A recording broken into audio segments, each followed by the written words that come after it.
What's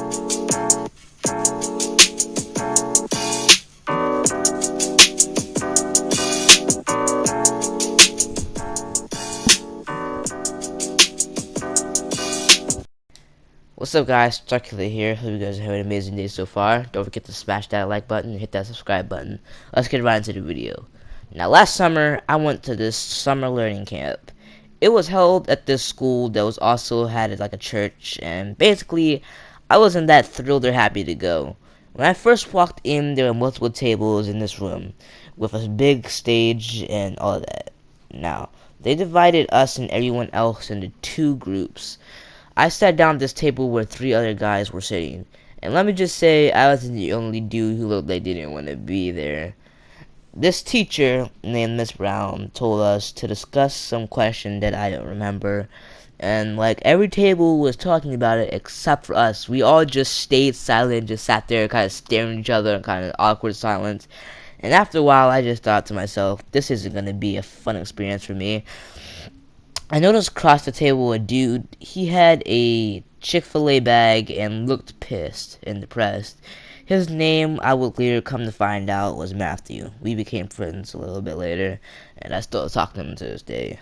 And like I said, no one was talking. It was just complete and utter silence. It was just weird, and I guess other people were kind of antisocial and didn't.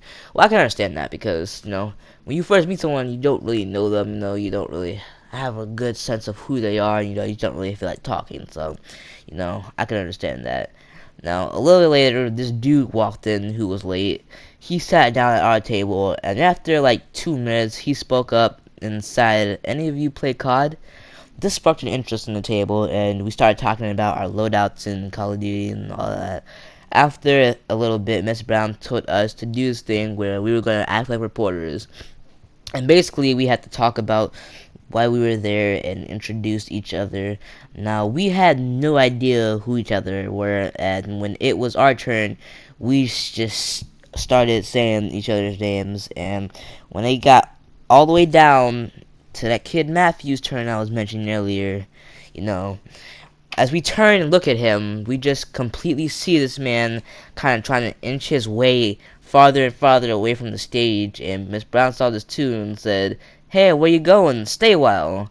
It was pretty funny, everybody started laughing, and now I forgot to mention this. This kid who started the conversation about it was named Tate. We got to know each other, and after a bit, me, him, and Matthew became friends. And Tate would hang out throughout the camp with us, but sadly, after the first week of being there at Ouija, he left. Like, he literally vanished in the thin air. I never saw this man again. Like, I'm not even joking. He just went off the radar completely.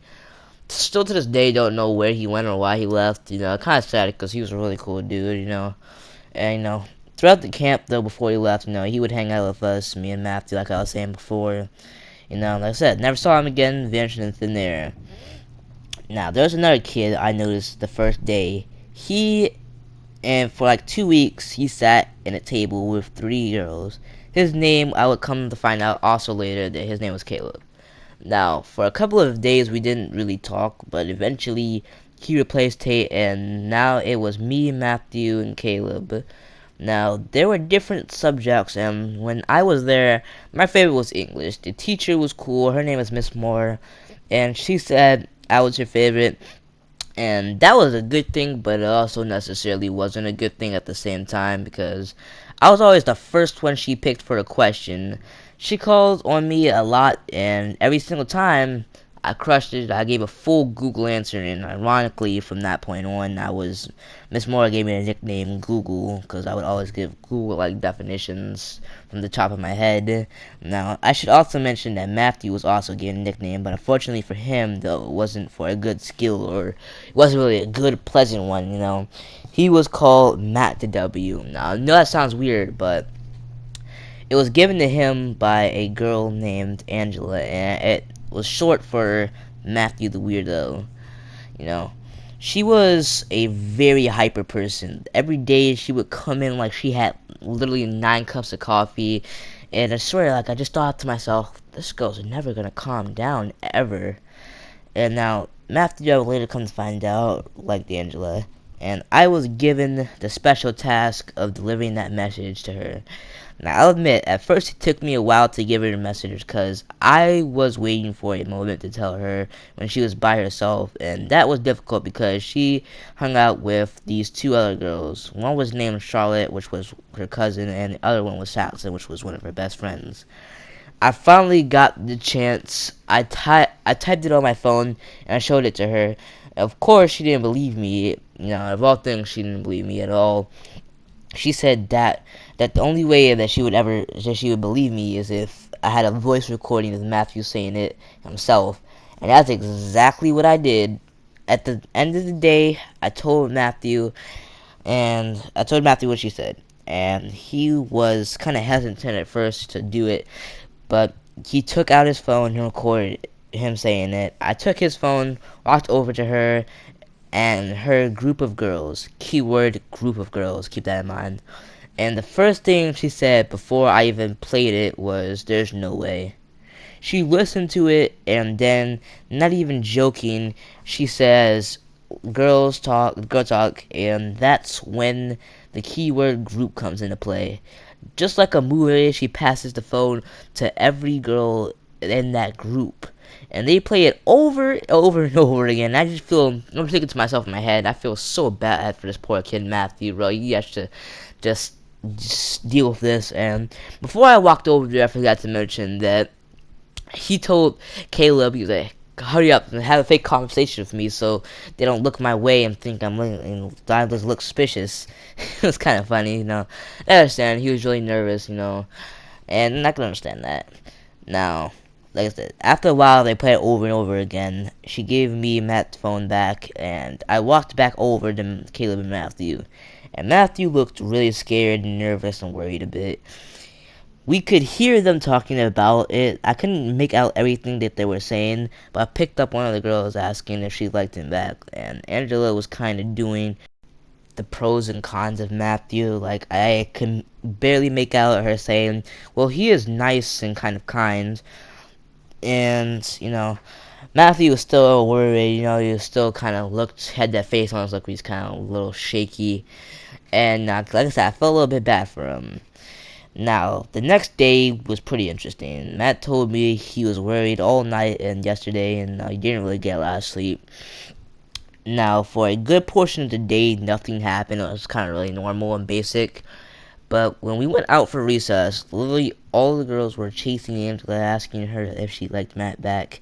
And she wouldn't give a response at all. She just said nothing. I was trying to escape them. And eventually they walked up to Matthew and Caleb, Matthew, and Caleb, and, you know, started asking us a couple of questions.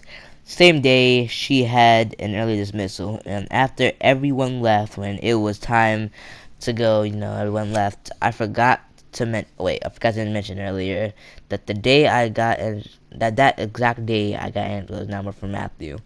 And like I was saying, after we all went home, Matthew texted Angela after, and I don't know the specifics of what was said between the conversation, but after that point, on the day afterwards, they started dating.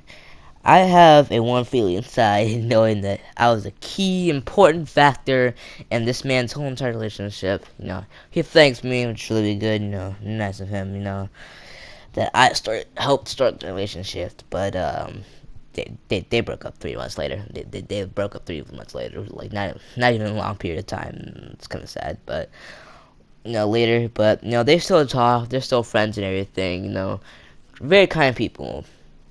Now there are also other subjects and stuff. I'll talk about the fun ones. Like, there was basketball, and I'm not even joking when I say this. Like, every single time basketball come, whatever activity we had to do, Matthew would just sit there and try to avoid it. Like, he would try to sit out and try to avoid participating at all. And sometimes he would get away with it, but other times the teachers, the basketball people, would catch him doing it and tell him to get back in line.